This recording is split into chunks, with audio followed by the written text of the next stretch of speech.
ఇప్పుడు మన ఆచారాలు కానీ పూజలు కానీ ఎందుకు కొనసాగించాలో ఎందుకు చెయ్యాలో చూద్దాం. వ్యాసభారతం ఆనుశాసనిక పర్వంలో ఒక మాట అంటాడు, ఆచారం ఎప్పుడూ మర్చిపోకూడదయా, ఎవరి యథాశక్తి వారు ఆచారాన్ని చేయవలసిందే, అందరూ ఒక్కలాగే చెయ్యలేరు, కొందరికి వీలవుతాయి కొందరికి వీలుకో. తస్మాత్ కుర్యాదిహాచారం యది ఛేద్భూతిమాత్మనః, తస్మాత్ కుర్యాదిహాచారం యది ఛేద్భూతిమాత్మనః. అపి పాపశరీరస్య ఆచారోహంత్యలక్షణం, అపి పాపశరీరస్య ఆచారోహంతి అలక్షణం.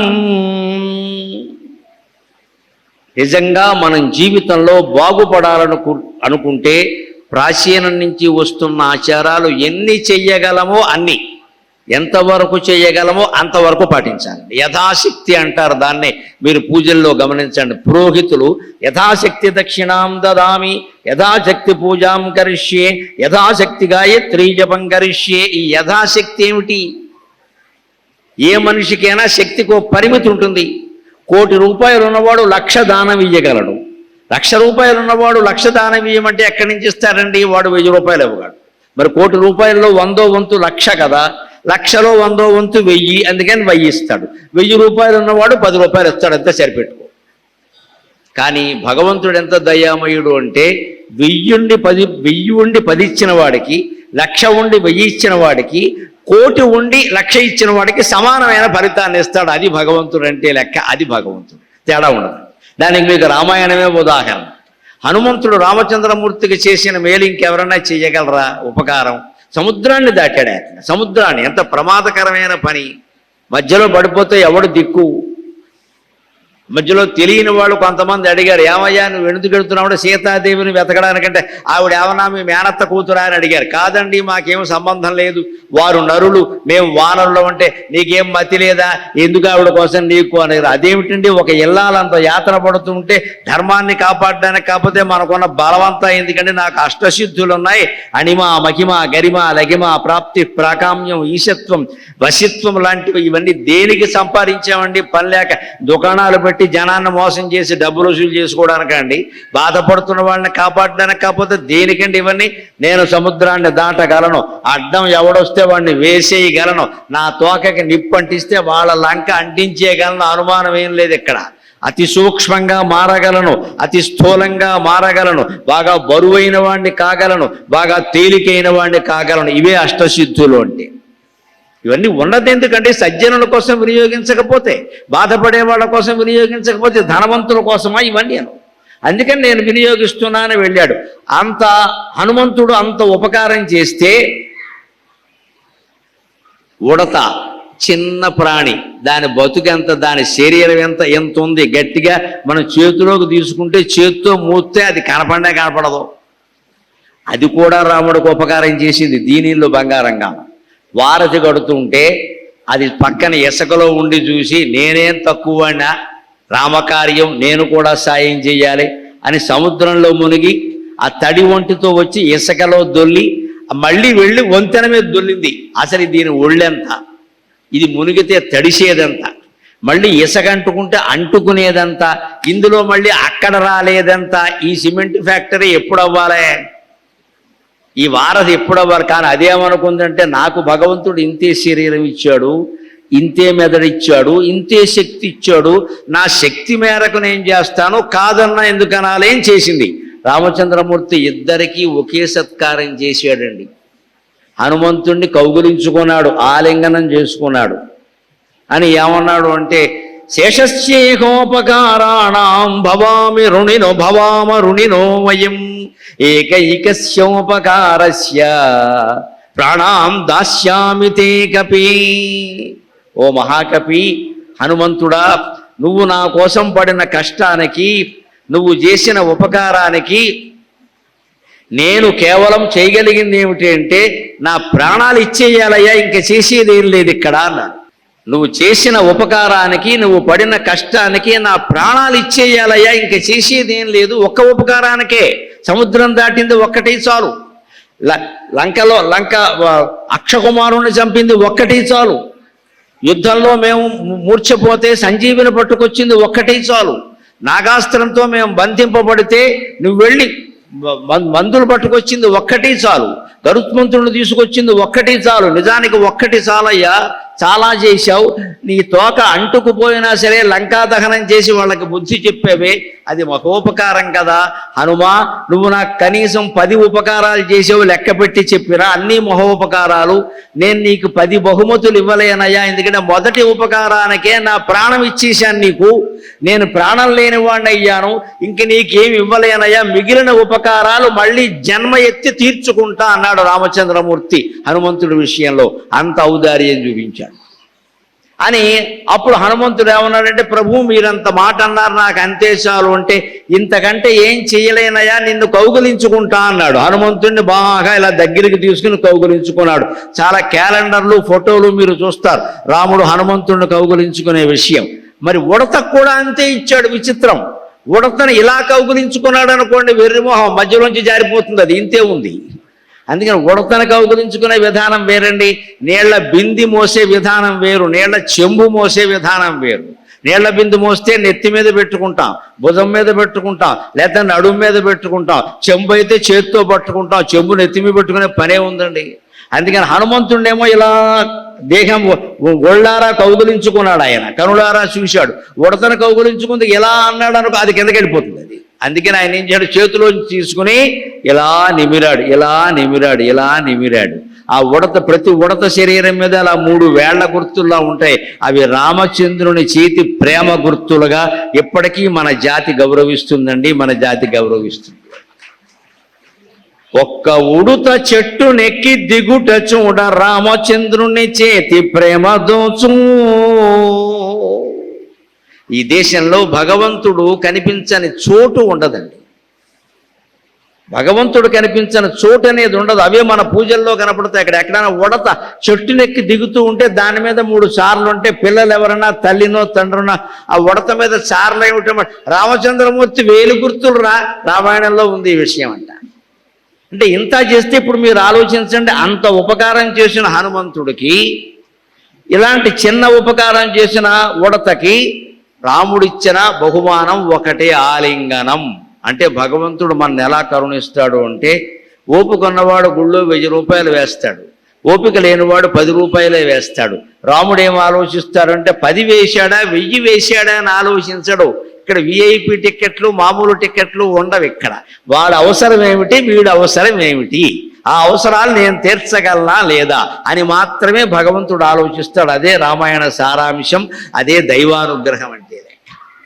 అందుకని పూజలు ఎందుకు చేయాలి, ఆచారాలు ఎందుకు పాటించాలంటే ఇక్కడ వ్యాసుడు అనుశాసనిక పర్వంలో చెబుతున్నాడు, తస్మాత్ కుర్యాదిహాచారం. ఏ ఆచారమైనా సరే యథాశక్తి చేయండి. యథాశక్తి అంటే మొహమాటం లేకుండా చెబుతున్నా, పాత ఆచారాలు పాత పద్ధతుల్లోనే చెయ్యాలని పెద్దవాళ్ళు, వయస్సు దాటిన వాళ్ళు ఎవరు పిల్లల్ని ఇబ్బంది పెట్టకండి, నమస్కారం పెట్టి కోరుతున్నా. వారు ఓపిక మేరకు చెయ్యనివ్వండి. మడిబట్టే కట్టాలి, కచ్చా పోచే కట్టాలి అంటే మొత్తం కట్టడం మానేసి జీన్స్ ప్యాంటు టీషర్ట్ వేస్తారు. ఇక్కడ ఏం చేస్తావు? ఎందుకు వచ్చిన గొడవ ఇదంతా? శుభ్రంగా ఉండడం ముఖ్యం. మడిబట్ట అంటే అర్థం ఏమిటంటే శుభ్రతే కదా, శుభ్రంగా ఉండడం ముఖ్యం. ఉతికిన చీర కట్టారా లేదా? బట్టబొట్లో చీర తీసుకుని ఎవరు కట్టరు కదా. నిన్నటి చీర కట్టుకుని ఈవేళ వంట చేయరు కదా. ఆ మాత్రం తెలియదా?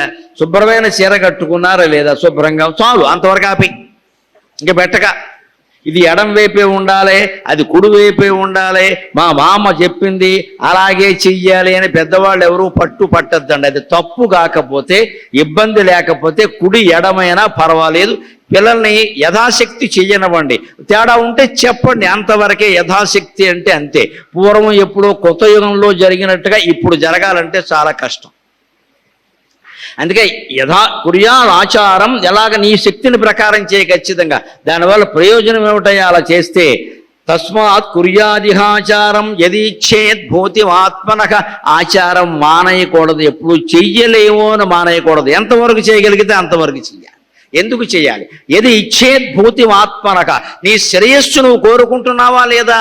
ఆచారాలు సంప్రదాయాలు ఏవీ పాటించకుండా, పూజలు పురస్కారాలు ఏమీ లేకుండా మనకి అభివృద్ధి ఎక్కడి నుంచి వస్తుందండి? మన మనస్సు విశాలం కావాలి కదా, సంకుచిత భావాల నుంచి బయటపడాలి కదా, సంపాదించిన డబ్బు దాచుకోవాలి, అందులోనే 10 రూపాయలు దానం చేయాలి, పుణ్యం సంపాదించుకోవాలి. సంపాదించిన డబ్బులో ఎప్పుడు 50% ఖర్చు పెట్టేయాలి లెక్క. ధర్మశాస్త్రమే చెప్పింది అలాగ, ఉంచకండి, ఖర్చు పెట్టి. అందులోకి ఈఎంఐలు కూడా వస్తాయి, గుర్తుపెట్టుకోండి. ఈఎంఐలు దాటి ఖర్చు పెట్టకూడదు. ఈఎంఐలు కూడా కలిపి, గవర్నమెంట్కి కట్టే ట్యాక్స్ కూడా కలిపే 50% కట్టేయి, 50% ఖర్చు పెట్టాయి. ఇంకో 25% దాచుకోవాలి. ఎందుకంటే ఎప్పుడు అనారోగ్యాలు వస్తాయో తెలియదు, వృద్ధాప్యంలో ఏమి ఇబ్బందులు వస్తాయో తెలియదు. ఇంకో 25% సరిగ్గా దాన ధర్మాల కోసం వెచ్చించమన్నారు. దాన ధర్మాలంటే మనం ఏం కోల్పోట్లా, దానం చేస్తున్నాం, ధర్మం చేస్తున్నాం అంటే వచ్చే జన్మకి పెట్టుబడి పెడుతున్నామండి, అది లెక్క. మంచి జన్మ రావడానికి పెట్టుబడి పెడుతున్నాం, చెయ్యాలి అవి ఖచ్చితంగా. వచ్చే జన్మకి పెట్టుబడి, దానికి తెలుగు సామెత సాక్ష్యం. తెలుగులో ఎవరైనా మహా ఐశ్వర్యవంతుడు ఉన్నారనుకోండి, ఆయన పెద్ద మేడ కట్టాడు అనుకోండి, ఇటీవల అసూయ పడుతున్నారేమోనా, మా పూర్వకాలం ఆ అసూయలు లేవు, మా చిన్నతనంలో చూసాం, పల్లెటూళ్ళలో అసూయలు లేవండి. ధనవంతుడు మేడను చూసి దండం పెట్టుకునేవాళ్ళు. ఆ ఇల్లాలు బయటకు వచ్చి 100 కాసులు బంగారం ధరిస్తే లక్ష్మీదేవిలా ఉందమ్మా, ఆవిడ చూస్తే పుణ్యం అని అందరూ దండాలు పెట్టుకునేవారండి. దొంగతనాలు చేయలేదు, దోపిడీ చేయలేదు, అసూయ పడలేదు. వాళ్ళ గురించి ఏమనేవారు తెలుసా? పెట్టి పుట్టారు. వాళ్ళకేమిటనేవారు? పెట్టి పుట్టడం ఏమిటి అంటే పూర్వజన్మలో పెట్టి ఇప్పుడు పుట్టారు, దాని అర్థం అది. చిన్న తెలుగు మాటకి అర్థం అది, పెట్టి పుట్టారు. పూర్వజన్మలో పెట్టి ఇప్పుడు పుట్టారు. మనం పూర్వజన్మలో పెట్టామో లేదో తెలియదు, ఇప్పుడైనా పెడితే వచ్చే జన్మైనా బాగుంటుంది ఖచ్చితంగా. అందుకని దాన ధర్మాలు చేస్తున్నామంటే కోల్పోతున్నట్టు కాదు, వచ్చే జన్మకి పెట్టుబడి చెబుతున్న ఒక వ్యాపారస్తుడిని మీరు గమనించండి. ఆ వ్యాపారం ఇప్పుడే మొదలు పెడతారు, 5-6 ఏళ్ల పాటు పెట్టడమే పని, పెడుతూనే ఉండాలి, ఏమీ రాదు. ఎప్పుడు వస్తుందంటే 15 ఏళ్ల తర్వాత మొదలవుతుంది రావడం. పెడుతున్నాడా లేదా ఒక నమ్మకంతో. మనం అలాగే వచ్చే జన్మ కోసం పెట్టుబడి పెట్టలేమా అండి? జన్మ లేదని ఏమైనా అనుకుంటామా? నమ్ముతున్నాం కదా అందరూ కూడా. అందుకని యదీచ్ఛేద్భూతి ఆత్మనగా, నీ శ్రేయస్సు నువ్వు కోరితే జన్మజన్మలు నువ్వు సుఖంగా ఉండాలంటే ఆచారాన్ని పాటించాల్సిందే. అలా చేస్తే అపిపాపశరీరస్య ఆచారోహం చలక్షణం. మనం ఏమన్నా తప్పులు చేసినా, దోషాలు చేసినా, ఒకవేళ పాపాలే చేసినా, ఈ చేస్తున్న పూజలు, పురుషార్థాలు, పురస్కారాలు, ఆచారాల కారణంగా అవి క్రమక్రమంగా తగ్గిపోతాయి. మనస్సు పవిత్రం అవుతున్న కొద్దీ ఖాళీ అవుతుందండి, గమనించండి. మనస్సు ఖాళీ కావాలంటే పవిత్రం కావాలి. దురాలోచనలు ఉన్న మనస్సు ఎప్పుడూ ఖాళీ కాదు. ఖాళీ ఎందుకు కావాలి మనస్సు అంటే, మనస్సు ఖాళీ అవడమే మోక్షం, అంతకంటే ఏం లేదు. ఇక్కడ ఈ స్వామి అయినా చెప్పింది ఏమిటి అంటే, మనస్సు ఖాళీ కావడమే మోక్షం. మనస్సు ఖాళీ అవ్వాలంటే ఏమవ్వాలో తెలుసా? పతంజలి యోగ సూత్రంలో చెబుతారు, అపరిగ్రహస్థైర్యే జన్మాంతర కథా సంబోధక అంటారు. మనస్సు ఖాళీ అవ్వాలంటే మనం ఇవ్వాలి తప్ప ఎవరి దగ్గర ఏమీ పుచ్చుకోకూడదు. ఇవ్వాలి, వీలైనంత వరకు ఇయ్యి. పుచ్చుకోవడం వచ్చిందనుకో వద్దని చెప్పు. మరీ బలవంత పెట్టి చేతిలో పెడితే అత్యవసరమైతే వాడుకో, లేకపోతే అంతకంటే అవసరమైన వాళ్ళకి ఇచ్చేసేయి, అయిపోయింది. పునర్దానం అంటారు దాన్ని. మనకు ఎవరైనా దానం ఇచ్చిన దాన్ని మనం మళ్ళీ ఇంకొకళ్ళకి అవసరమైన వాళ్ళకి దానం ఇస్తే దాన్ని పునర్దానం అంటారు. ఆ పునర్దానం కూడా మహాఫలాన్ని ఇస్తుంది అని వ్యాసభారతం శాంతి పర్వంలో చెబుతాడు ఖచ్చితంగా. అందుకని పునర్దానం చెయ్యాలి, అది కూడా తప్పేం లేదండి. అందుకని చెబుతున్నాడు అక్కడ. ఆ చేసిన కొద్దీ ఏమవుతుందో తెలుసా? మన మనస్సులో జ్ఞాపకాలు ఏమీ లేకుండా పోతే, ఇచ్చేస్తున్నాం కదా ఎప్పటికప్పుడు, ఎక్కడ వస్తువులు అక్కడే పెట్టి ఎప్పటికప్పుడు తీసేసామనుకోండి, అవసరం లేని వాటిని పారేసామనుకోండి, దానం ఇచ్చేసామనుకోండి, వస్తువు లేనప్పుడు వస్తువు గురించిన ఆలోచన లేదు. ఓ బీరువా ఇంట్లో లేదనుకోండి, బీరువా తాళం వస్తుందా లేదా, తుప్పట్టిందా, ఈ ఆలోచన బీరువా ఉంటే కదా ఆలోచన. వస్తువులు లేకపోతే ఆలోచన ఉండదు. అందుకే మన సంస్కృతి గొప్పతనం గమనించండి. ఈశాన్యంలో బరువులు ఉండద్దు అంటారు. మిగిలిన చోట ఉండగానే ఈశాన్యానికి ఏం నొప్పే? ఈశాన్యంలో బరువులు ఎందుకు ఉండద్దు అన్నారంటే, ఈశాన్యం మన దేశానికి మొత్తం భూమండలం ఇలాగ ఈశాన్యం వైపుకి ఒరిగి ఉందమ్మా. ఈశాన్యం వైపుకి ఒరుగుంది, ముఖ్యంగా మన భారతదేశ భూభాగం. అందుకే ఈశాన్యంలో బావి తవ్వుతాం మనం. ఒరిగి ఉన్న వైపు నీరు పళ్ళ మెరుగు, నిజము దేవుడు ఎరుగు. అందుకని ఈశాన్యంలో బావి తవ్వితే తొందరగా పడతాయి. ఈశాన్యంలో బరువులు ఎందుకు పెట్టద్దన్నారు? అసలే పల్లంగా ఉంటే నువ్వు మళ్ళీ ఎక్కడ ఎక్కువ బరువులు పెట్టేస్తే ఏమవుతుంది? ఇంకాస్త కిందకి వెళ్ళిపోతుంది ఖచ్చితంగా. ఇవాళ మీరు పత్రికల్లో చూసుంటారు ఆశ్చర్యకరమైన వార్త. మెక్సికో సిటీ ప్రపంచ నగరాల్లో నెంబర్ 1 అని చెప్తారు. మెక్సికో సిటీ అది రోజుకి 10 అంగుళాలు మునిగిపోతుందండి. రోజుకి 10 అంగుళాలు మునిగిపోతోంది. ఇవాళ పత్రికల్లో వచ్చిన వార్త. మెక్సికో సిటీ ఎందుకో తెలుసా? 2,25,00,000 మంది జనం ఉన్నారు. వీళ్ళు ఇల్లు బంగారంగాన ఒక్క నగరంలో 2,25,00,000. మన హైదరాబాద్ సికింద్రాబాద్ ఏదో పెద్ద జనాభా ట్రాఫిక్ జామ్ అంటాం, ఇంత పోగు చేస్తే 1 కోటి లోపే. కానీ మెక్సికోలో 2,25,00,000 మంది జనం ఉన్నారు. ఎంతమంది బ్రహ్మాండంగా 70 అంతస్తులు 80 అంతస్తులు కట్టేశారు. భూగర్భంలో ఉండే నీళ్ళన్నీ తోడేశారు. ఇప్పుడు హైదరాబాద్లో అదే జరుగుతోంది. జాగ్రత్తగా ఉండండి కాస్త. మేము అక్కడ కట్టాం, ఇక్కడ కట్టాం, అన్నీ మేమే కల్పిస్తాం. 5 బెడ్రూములు 20 బాత్రూములు. మీరు రావడమే ఆలస్యం. దేనికండి? 5 బాత్రూములు పని లేక మన ఈఎంఐల కారణంగా అందరికీ మలమూత్రాలు ఆగిపోయినా ఎవరికి రావట్లేదు అసలు. ఇక్కడ మన బతుకులకు 1 బాత్రూమ్ చాలు, 2 ఎక్కువ, మళ్ళీ 5 ఎందుకు పని లేక? బెడ్రూములు ఎవరికి కావాలండి? ఎవరు వస్తారమ్మా? మనం వాళ్ళని పిలిస్తే కదా ఇక్కడికి. మన సొంత తమ్ముడు మేనమా వస్తే హోటల్లో ఉంటున్నాడు వెళ్ళి. ఇక్కడ ఆధునిక కాలం ఉంటే హోటల్లో అక్క ఖాళీ లేదు, వాడికి ఖాళీ లేదు, మనకి తీరిక లేదు. ఇక్కడ వాడు మేనమామ. నాకు బిజినెస్ పని మీద వచ్చా అంతే. అక్కకి ఎందుకంటే మొహమాట పడకుండా పలకరింపు, తమ్ముడు మర్చిపోయాడు అంటుందని ఇంటికి రాడు. ఈ మాత్రానికి చుట్టాలు లేరు, ఎవరు లేరు. 5 బెడ్రూమ్ 10 బెడ్రూమ్ దేనికండి? ఒక్క మాట మొహమాటం లేకుండా మాట్లాడుకుందామమ్మా. మనిషి నుంచుంటే 2 అడుగుల నేల చాలు, పడుకోబెడితే 6 అడుగుల నేల చాలండి. ఇంత మిగిలిందంతా దండగా దండగా దండగా తీసి. నువ్వు ఎక్కడి నుంచున్నా 2 అడుగులు. ఇంకేదైనా ఉందా? ఇక్కడ పక్కకి జరిగితే 1 అడుగు పోయింది, అక్కడికి వెళ్ళింది. దేనికంతా? హైదరాబాద్లో ఏ విల్లాలు చూసా 6,000 చదరపు అడుగులు ఉండేది. ఇద్దరు ఇక్కడ, ఆ ఇద్దరు దెబ్బలాడుకుంటూ ఉంటారు. ఇక్కడ తోంచుంటా. పిల్లలేమో హాస్టల్లో ఉన్నారు, పెద్దాళ్ళు ఓల్డేజ్ హోమ్లో ఉన్నారు. వీళ్ళకి 6,000 ఎందుకు పని లేక? ఇంతంత ఖర్చు పెట్టేసి ఇంతంత ఈఎంఐలు పెట్టేసి డబ్బులు లేకుండా మనమే చేసేసుకుని మాకే లేదండి దాన ధర్మాలు ఎక్కడ చేస్తాం? నీకు లేకుండా చేసుకున్నది నువ్వే.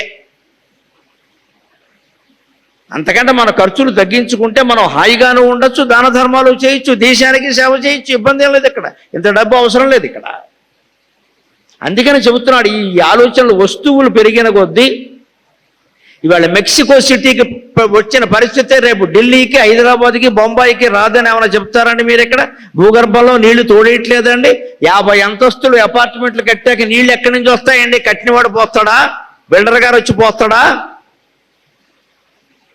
ఇక్కడ మొత్తం తవ్వేస్తున్నారు. ఇక్కడ ఆ నీళ్లు తవ్వేస్తే ఏమవుతుంది? భూగర్భంలోకి ఇవి కురింగిపోతాయి. మెక్సికో సిటీ పట్టిన గతే మనకు వస్తుంది. ఈ విల్లాల సంస్కృతి పెరిగిందంటే అంతే లెక్క. ఒక్క మాట మొహమాటం లేకుండా చెబుతున్నారంటే ముద్దు వచ్చినప్పుడే సంఖ్య ఎక్కమన్నారు. ఇన్ని వేల మంది ఉన్నారు కాబట్టి చెబుతున్నా. ఎవరికైనా ఇందులో మీ పల్లెటూళ్ళలో 2 ఎకరాల భూమి ఉంటే అదే మిమ్మల్ని కాపాడుతుంది. దాన్ని అమ్మకండి, ఎట్టి పరిస్థితుల్లో అమ్మకండి, అదే ఉంచండి. మళ్ళీ మనం వెళ్ళాల్సింది అక్కడికే. అనుమానం వెళ్ళేది ఇక్కడ. అది అమ్మకండి. హైదరాబాద్ మొత్తం అమ్మేసినా పర్వాలేదు, ఆ పొలం అమ్మకండి. చివరికి అదే కాపాడుతుంది. అక్కడ ఓ పాక వేసుకుని భార్య భర్త కూర్చుంటే ఓ పక్క గోంగూర ఓ పక్క తోటకూర పండించుకుంటే పులుసు వేసుకుని తాగి పడుకోవచ్చు అక్కడ. అంతకంటే ఏం ఉండదండి. భవిష్యత్తు ఏదో బాగుంటుందని కలలు కనకండి. ఇక్కడ ఏం లేదండి. ఇక్కడ అయిపోతుంది. ఈ మహాభవనాల పేరు మీద అయిపోతుంది. అప్పురూపాలు అయ్యామంతే. అందుకే మన పూజల ఆచారాలు అంతరార్థం గమనిస్తే సూక్ష్మంగా నిరాడంబరంగా బతకడం ఎలాగా? అంచేత వస్తువులు తగ్గితే, భవనాలు తగ్గితే, ఆస్తులు తగ్గితే మనస్సు ఖాళీ అవుతుంది.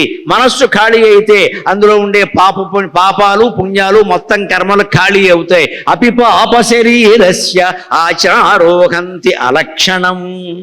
ఈ ఆచారాన్ని పాటించి పూజలు కనుక మనం చేస్తే ఖచ్చితంగా ఈ మనస్సులో ఉండే ఆలోచనలు పోతాయి. కాబట్టి పతంజలి యోగ సూత్రాల్లో చెప్పినట్టుగా ఈ బాపతు జ్ఞాపకాలన్నీ పోయి మనస్సు ఎలాగో లోపలికి లోపలికి లోపలికి వెడుతూనే ఉంటుంది. కాబట్టి జన్మాంతర కథా సంబోధక పాత జన్మకి సంబంధించిన విషయాలు జ్ఞాపకం వస్తాయండి.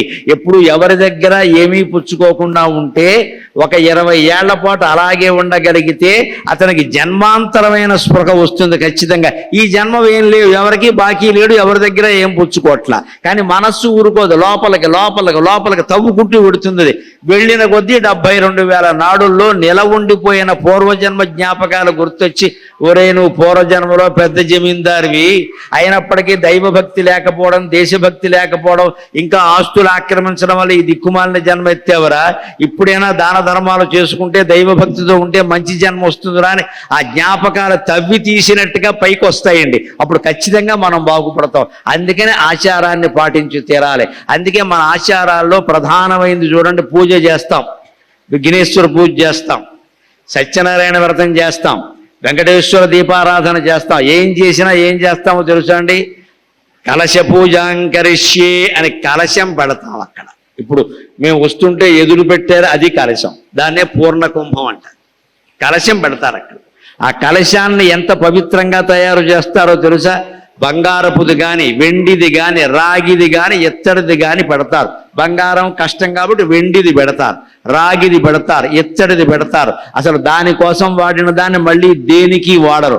అందులో నీళ్లు పోస్తారు, దాంట్లో మామిడాకులు పెడతారు, దానికి పైన గంధము, కుంకుమ బొట్టు, గంధము పెడతారు, లోపల కాస్త అక్షతలు వేస్తారు, లోపల నీళ్లు పోస్తారు.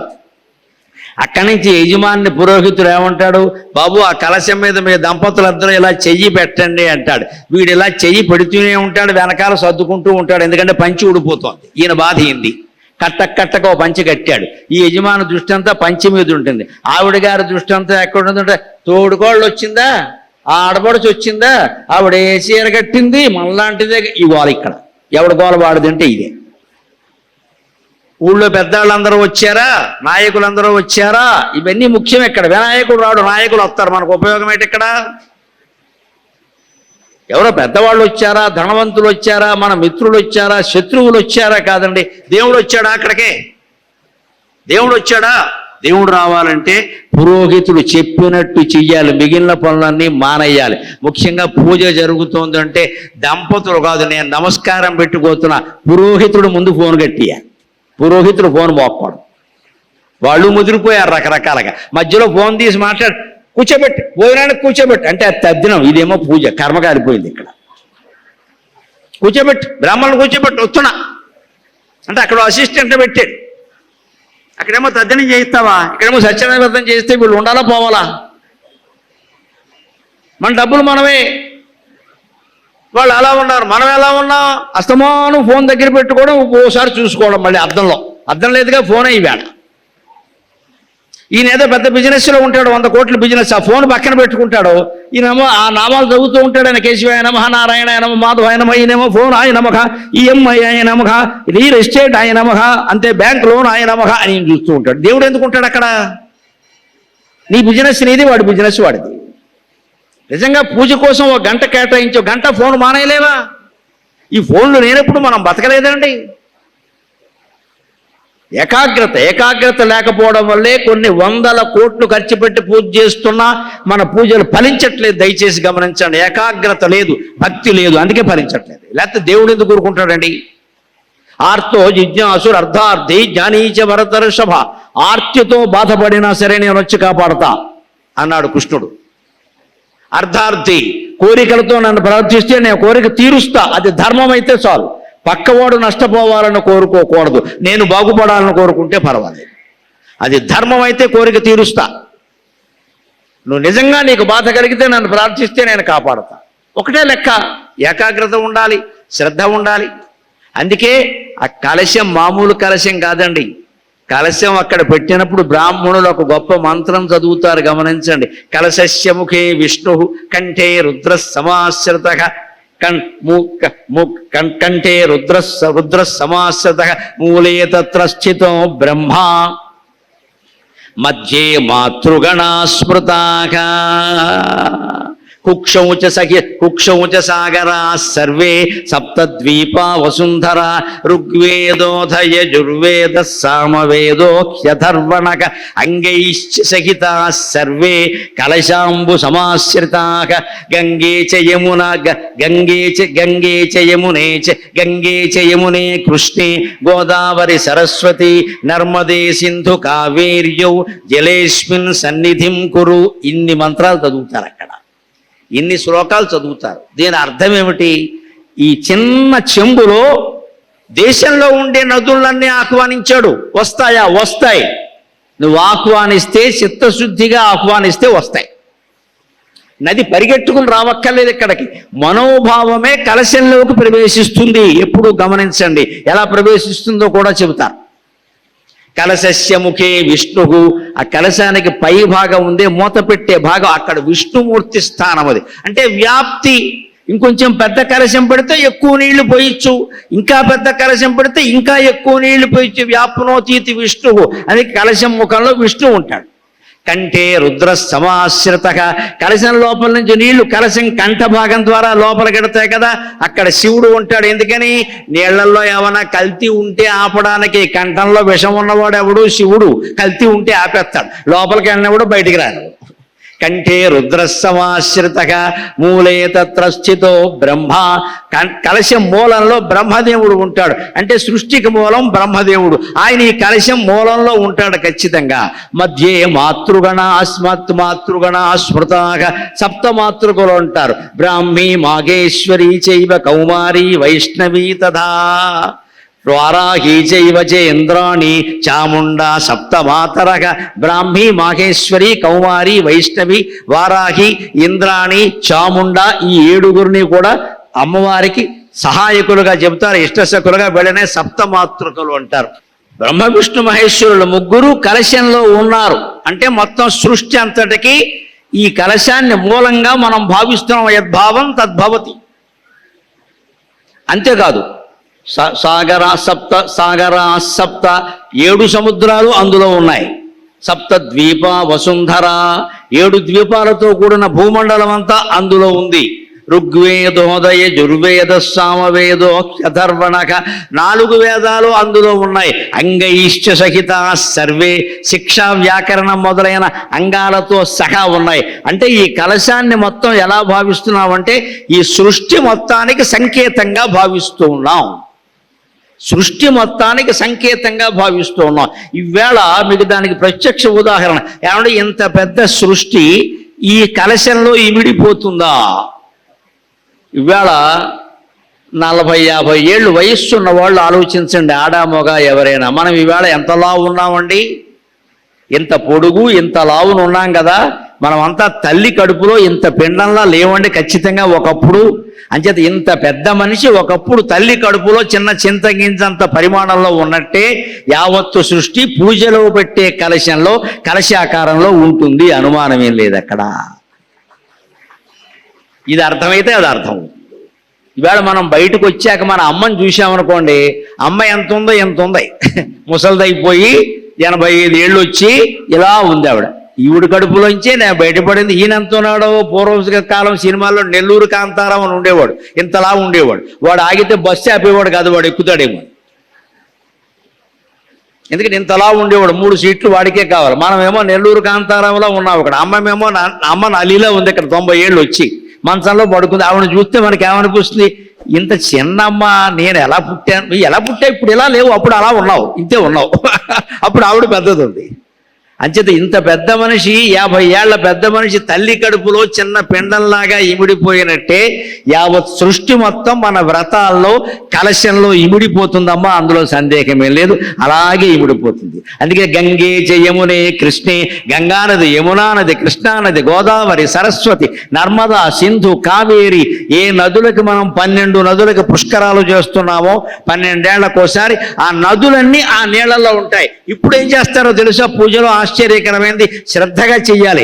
ఈ ఎడం చేత్తో పట్టుకోండి కలశం అంటారు. ఎడం చేత్తో పట్టుకోండి, దాని మీద కుడి చేత్తో ముయ్యమంటారు. కుడి చేత్తో పట్టుకుని ఎడం చేత్తో ముయ్యకూడదు, అది తద్దినాల్లో చేస్తారు. అక్కడ ప్రక్రియ వేరు. మామూలు పూజల్లో ఎడం చేత్తో పట్టుకోండి, కుడి చేత్తో ముయ్యండి అంటారు. కుడి చేత్తో మూసాక ఎందుకు మూయడం? ఇక్కడ మన మనస్సులో బ్రహ్మ విష్ణు మహేశ్వరులు ఇందులో ఉన్నారని, సప్త భూమండలం ఇందులో ఉందని, అలాగే 7 సాగరాలు ఇందులో ఉన్నాయని, గంగా మొదలైన నదులన్నీ ఇందులో ఉన్నాయని మనస్సులో భావన చేస్తున్నాం కదా. మనస్సులో భావన చేతి ద్వారా కలశంలోకి వెడుతుందండి. ప్రత్యక్ష ఉదాహరణ, అమెరికా నుంచి అబ్బాయి ఇచ్చాడు. 2 ఏళ్ళు అయింది వాడిని చూసి. తల్లి తండ్రి ఇక్కడ తాపత్రయపడిపోతున్నారు వాడి కోసం.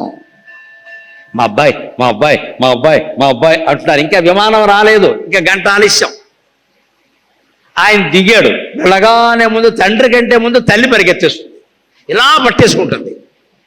ఆవిడలో ఉండే ప్రేమ అంతా ఆ చేతుల ద్వారా బిడ్డ శరీరంలోకి వెళ్ళిందా లేదా? అలాగే మనకి భగవంతుడి మీద ఉండే భక్తి మన చెయ్యి ద్వారా కలశంలోకి వెడుతుందండి. That is Hinduism, that is Hinduism. ఇప్పుడు పూజ ఎంత శ్రద్ధగా చేయాలో ఆలోచించండి. పూజ కూర్చున్నామంటే అన్ని మానేయాల్సిందే.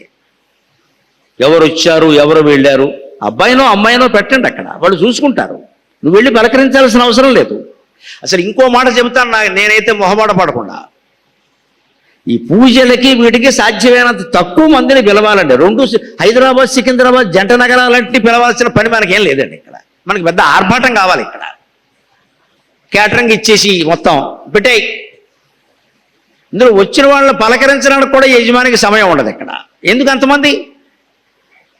మీ గృహప్రవేశం చేసుకున్నావు, మీ అన్నదమ్ములు పిలు, మీ అప్పచెల్లెళ్ళని పిలు, ఆ ఆడపడుచుకి ఇంత చీర పెట్టు, సంతోషిస్తుంది ఆవిడ. ఊళ్ళో వాళ్ళంతా దేనికండి? ఈ మొత్తం పెంచేసి, ఎందుకంటే మనకి వేరే పలుకుబడి కావాలి కదా, రాజకీయం పలుకుబడి. వాళ్ళందరూ రాబోతే ఓట్లేదు రేపు పొద్దున. ఈ భ్రమలు ఉంటే అలాగే ఉంటాయి, అన్ని పూజలు ఇలాగే ఉంటాయి. లేదా అధికారం కావాలి, పదవి కావాలి, ఉద్యోగం కావాలి, ఏదో కావాలి, 10 మంది ప్రాపకం కావాలి, మనం LIC ఏజెంట్ 100 పాలసీలు కావాలంటే 100 మందిని పిలవాలి. ఏం అక్కర్లేదంటే అవన్నీ పిలవక్కర్లేదు. అంటే వీళ్ళందరూ వస్తారు, దేవుడు రాడు. ఇంకెందుకు ఇక్కడ? ఈ భావన ద్వారా మన హృదయంలో భావన చేతిలో ప్రవేశించి చెయ్యి ద్వారా కలశంలోకి వెళ్ళాలంటే శ్రద్ధ ఉండాలి. శ్రద్ధ ఉండాలంటే ఏకాగ్రత ఉండాలి. ఏకాగ్రత ఉండాలంటే ఎక్కువ మంది ఉండకూడదండి, తక్కువ మంది ఉండాలి. మనం బాగా ఎక్కువ మందిని పెట్టేసి శ్రద్ధ లేకుండా పోయింది. చివరికి దేవుడు కూడా నీకు వాళ్ళు కావాలరా, నేను అక్కర్లేదుగా అని ఆయన గుళ్ళోకి వెళ్ళి కూర్చున్నాడు శుభ్రంగా. ఖచ్చితంగా పెడుతున్నాడు. మీకు ఇంకోటి లెక్క, ఈ అరచేతిలోంచి మన భావాలు కూడా బయటికి ఎడతాయండి. చెమట అనుకోవద్దు, పొరపాటు అది. చెమట అనుకోవద్దండి. మన ఇళ్లల్లో ఒక ఆచారం పాటిస్తారు ఎప్పటికీ తెలిసిన ఆడవాళ్ళు, ఉప్పు చేత్తో వేయకూడదండి, చెంచాతో తీసి వెయ్యాలి. చేత్తో పూర్వం వేసేవారు కాదు, ఉప్పు చేత్తో తీయరు. మిరపకాయలు, ఎర్ర మిరపకాయలు చేత్తో ముట్టుకోకూడదండి. తెలుపు ఎరుపు రంగు ఉండేటువంటి కూరగాయలు పదార్థాలు ఇలా చేత్తో ముట్టుకోకూడదు. ఎందుకో తెలుసా? ఎరుపు రంగుకి తెలుపు రంగుకి చేతిలో ఉండే తత్వాన్ని పట్టుకునే శక్తి ఉంది, ముఖ్యంగా ఉప్పుకి. అందుకే పూర్వం ఏమనేవారో తెలుసా? ఉప్పు చేత్తో ఇవ్వకూడదు, తగాదాలు వస్తాయనేవారు. ఉప్పుకి తగాదాకి సంబంధం ఏంటి? కానీ ఎందుకనేవారంటే ఈ చెయ్యి తత్వాన్ని ఉప్పు లాక్కుంటుంది. నువ్వు చేత్తోనే ఉప్పు అవతలవాడు చేతిలో వేసామనుకో, ఈ తత్వం ఆ తత్వం డిషం అది లెక్క. అందుకే తగాదాలు వస్తాయి. వీడి సత్వగుణం, వాడు రజోగుణం, డిషం. అలా కాకుండా ఉండాలంటే ఉప్పు చేతికి తగలద్దు. వీళ్ళ ప్యాకెట్లు వచ్చాక సమస్య లేదు, మనం వెయ్యం. కానీ దాంట్లో చెంచేత్తోనే తీయాలి, చేత్తో తీయద్దు. చేత్తో తీసామంటే కంచంలో వేయాలి, ఎవరు చేతిలో వేయకూడదు. చేతిలో వేయకూడదు, కంచంలో వేయచ్చు. మరి పిచ్చి నమ్మకాలు పెట్టుకోకల్లా. ఒకవేళ పొరపాటును వేశాం, తగాదా వచ్చేస్తుంది, మనం భయపడద్దు. ఈ భయపడటం వల్ల తగాదా వస్తుంది, ఉప్పు వల్ల రాదు. అదే శాదస్థం అంటే. నువ్వు భయపడుతున్నావు కూడా వచ్చింది, లేత రాదు. ఈ తత్వం, మనస్తత్వం కూడా చేతి ద్వారా మనం ప్రేమతో ఒకళ్ళని స్పృశించినప్పుడు వాళ్ళకి కలిగే భావన వేరు. లోపల కుళ్ళు బుద్ధి పెట్టుకుని కౌగులించుకున్నా సరే వాళ్ళకి కలిగే భావన వేరు. ఖచ్చితంగా అవతల వాళ్ళకి తెలిసిపోతుంది. ఏమిటో ఇలా దగ్గరికి తీసుకున్నాడు కానీ ఐఎమ్ నాట్ హ్యాపీ అంటారు వాళ్ళు. ఖచ్చితంగా తెలిసిపోయింది అందులో. అంచేత మనస్సులో భావాలు శరీరంలోంచి చేతిలోకి, చేతిలోంచి కలశంలోకి వస్తాయని అర్థమైంది ఖచ్చితంగా. అందుకని కలశం మీద కుడి చేయి మూసి పెట్టినప్పుడు మీరు బ్రహ్మ, విష్ణువు, రుద్రుడు, సమస్త పర్వతాలు, నదులు అందులో వస్తాయి ఖచ్చితంగా. అప్పుడు ఆ కలశం ఏమైంది? యావత్ సృష్టికి సంకేతం. ఇప్పుడు చూడండి బ్రాహ్మణులు చేయించే అద్భుతమైన పూజ ఎలా ఉంటుందో. బాబు, అందులోంచి కొన్ని నీళ్లు తీసి పూజా ద్రవ్యాల మీద జల్లు, నీ మీద జల్లుకో, మీ ఆవిడ మీద జల్లు, పిల్లల మీద జల్లు. దేనికండి జల్లడం?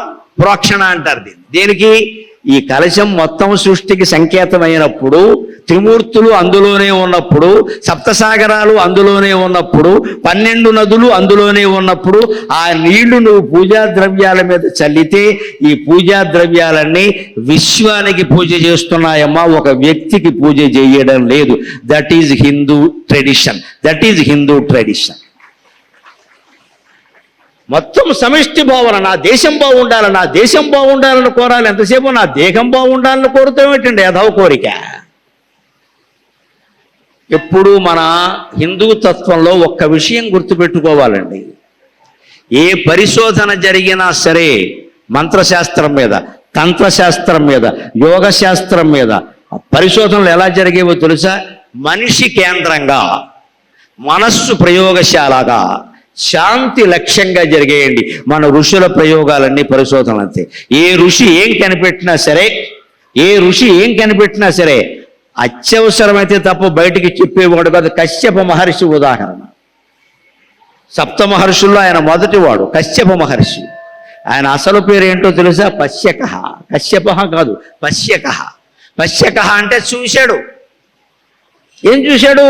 సూర్యుని 8వ కిరణాన్ని చూశాడు ఆయన. సూర్యునికి 7 కిరణాలు కాదండి, 8వ కిరణం ఉంది. ఆ 8వ కిరణం ప్రళయకాలంలో బయటపడుతుంది, మొత్తం ప్రపంచాన్ని భస్మం చేస్తుంది. ఆ కిరణాన్ని ఆయన చూశాడు. చూశాన్ని పాపం ఎవరో ఒకరిద్దరు ఋషులకు చెప్పాడు. పశ్యక అన్నారు. పశ్యతి ఇది పశ్యక. కానీ ఆ 8వ కిరణం ప్రమాదం. అది గనక భూమండలాన్ని తాకితే భూమి మొత్తం ఒక్క కిరణంతోనే భస్మం అయిపోతుంది. అటువంటిది ఎవరికైనా చెబితే ఆటం బాంబు తయారు చేస్తారని పశ్యక మహర్షి ఎవరికీ చెప్పకుండా, ఎవరూ తనని అడగకుండా తన పేరు పశ్యక కాదని ఆ కాదీసి ఇటు పక్క పెట్టి కశ్యపక అన్నాడు ఆయన. అది మన మహర్షుల త్యాగం. వాడు నోబెల్ ప్రైజుల కోసం పరిశోధనలు చేయలేదు, జ్ఞానపీఠాల కోసం కావ్యాలు రాయలేదు, ఎవరో ఇచ్చే బిరుదుల కోసం చేయలేదు. కశ్యపాత్రి, జమదగ్ని, భరద్వాజ, గౌతమ, విశ్వామిత్ర, వశిష్ఠాది మహర్షులందరూ యావత్ ప్రపంచం బాగుండాలని పరిశోధనలు చేశారండి. వారికి ఏ కాంక్ష లేదు. ఆ ఋషి సంతతి మనం. హిందువులం అంటే ఋషి సంతతి. మనం త్యాగం ప్రధానంగా బతకాలి ఇక్కడ, అంతేగాని బహుమతులు ప్రధానంగా కాదు. అందుకే వాళ్ళ పరిశోధనలు ఎలా ఉన్నాడు? మనిషి కేంద్రంగా, మనస్సే ప్రయోగశాలగా. అంతిమంగా ఈ ప్రయోగానికి లక్ష్యం ఏంటి? శాంతి కావాలి. ఇవాళకి ఏం జరిగిందో గమనించండి. ఓ పక్క శాంతి చర్చలు జరుగుతున్నాయి. ఎవరికి? ఒక కొండకి, ఒక మొండికి. కొండేమో అమెరికా, మొండేమో ఇరాన్. వాడు తగ్గడం, వీడు వినడం, ప్రపంచాన్ని ముంచేస్తున్నారు. ఓ పక్క శాంతి చర్చలు జరుగుతూ ఉంటే డొనాల్డ్ ట్రంప్ గారు మహానుభావుడు కదా, అవతార పురుషుడు. హిరణ్యకశ్యపుడు తర్వాత, రావణాసురుడు తర్వాత, శిశుపాలుడు తర్వాత 4వ అవతారం వీడే. అనుమానం వెళ్ళేది. ఓ పక్క శాంతి చర్చలు జరుగుతున్నాయి. ఈయన గారు ఏం చేశాడు? 2500 కోట్ల డాలర్ల విలువ చేసేటువంటి యుద్ధ సామగ్రి ఇజ్రాయెల్కి పంపాడు. ఏమనాలి దీన్ని?